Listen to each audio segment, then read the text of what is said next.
Yeah, got a lot of heat on him, the funny metaphor from Paul. Look, I think there's no doubt about that. I think Scott Morrison, and we can see it through the China example, always acts with domestic political considerations in mind, Kieran. And first and foremost for him are the polls and the party room.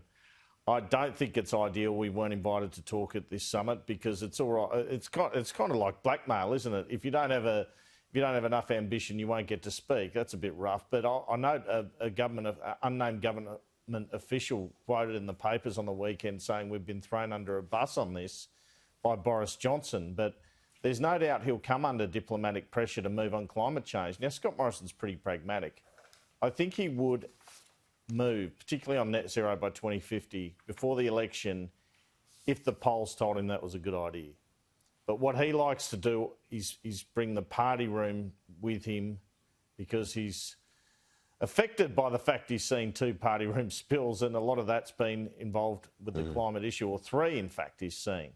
So I think that all that plays into his mind, and I think, yeah, it ends up being one giant headache, really. But I wouldn't be surprised to see Scott Morrison move because, I mean, at one point, we know, Kieran, John Howard committed to an emissions trading scheme, didn't he, in 2006, when public sentiment was moving that way. The thing about America moving on an issue, we tend to move where they go, and also our public sentiment tends to shift, depending on what regime is in power there.